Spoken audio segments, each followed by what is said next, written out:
In 1966, Ford Motor Company took on the biggest challenge it had ever taken on before.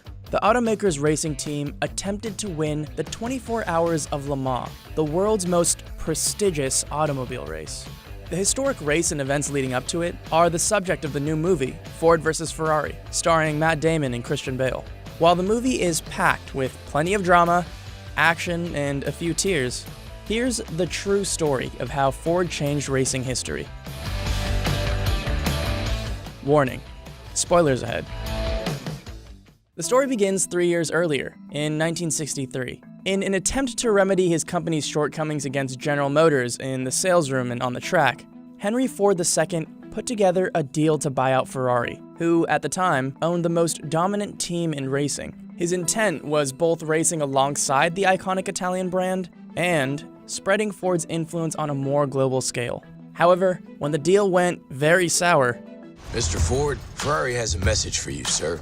What did he say? He said Ford makes ugly little cars in ugly factories.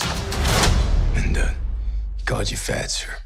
it ignited one of the most famous rivalries in motorsports history. Ford decided there was only one place to truly get back at Ferrari: on the racetrack. Ford's race of choice? The 24 Hours of Le Mans, the world's most acclaimed endurance race that held more clout internationally than any other motorsport competition. The Detroit automaker would proceed to make a multi-million-dollar investment into its Le Mans program. However, Ford wouldn't only fare poorly at the 1964 Le Mans, but for the entire year overall, as not a single Ford car finished a race in the entire 1964 season. Growing more and more frustrated, Ford finally took the program to Carroll Shelby, owner of Shelby American and a former Le Mans winner himself, played in the film by Matt Damon. Ford brought to Shelby its GT40 race car that its engineers had developed with the help of racing company Lola Cars. After the car's failures at multiple races in recent years, Ford gave Shelby one goal: win. We know how to do more than push paper. Go ahead, Carroll. Go to war.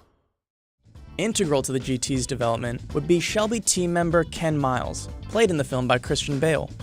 Miles was an English driver and mechanical engineer who had already played a major part in the development and success of Shelby's AC Cobra race cars.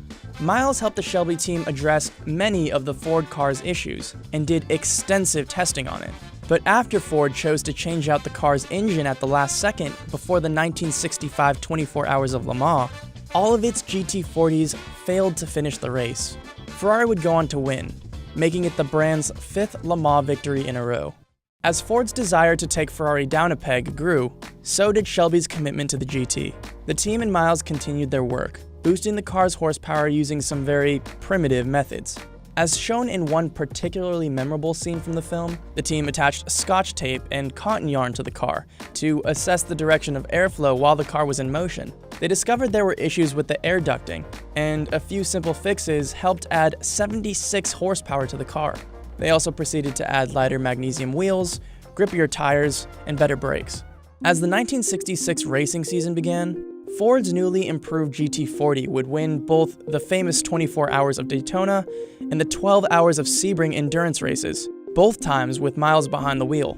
Suddenly, the upcoming Le Mans held more significance than a potential victory for Ford over Ferrari. With his wins at Daytona and Sebring, a victory for Ken Miles at Le Mans would give the driver the Triple Crown, something that had never been accomplished in racing history. Ford would enter 8 cars into the 1966 24 Hours of Le Mans, with 3 of them managed by Carroll Shelby.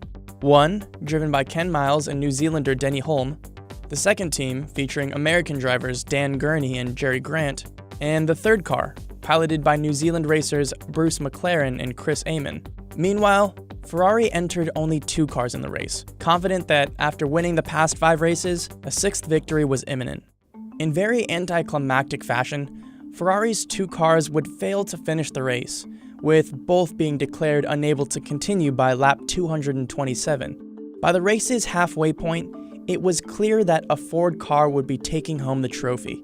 But it was the race's end that would make the 1966 24 Hours of Le Mans one of the most controversial finishes in racing history.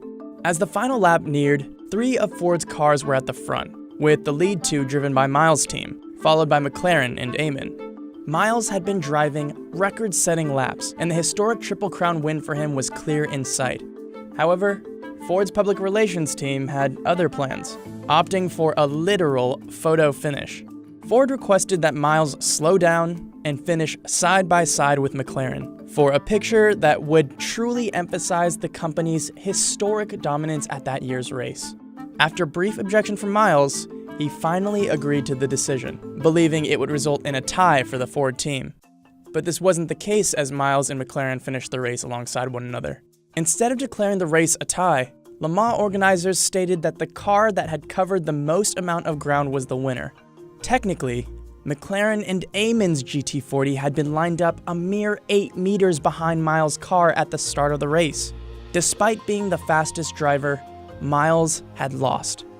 The controversial decision left Miles robbed of what would have been a historic victory and lifetime achievement. While the driver was left devastated by his unnecessary loss, Ford celebrated its win for American racing and big money.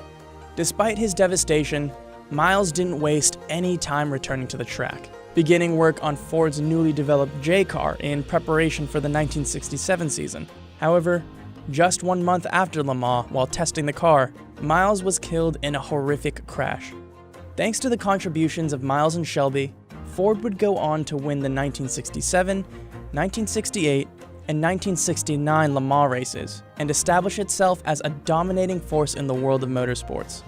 However, Miles would remain relatively unheard of outside the racing community.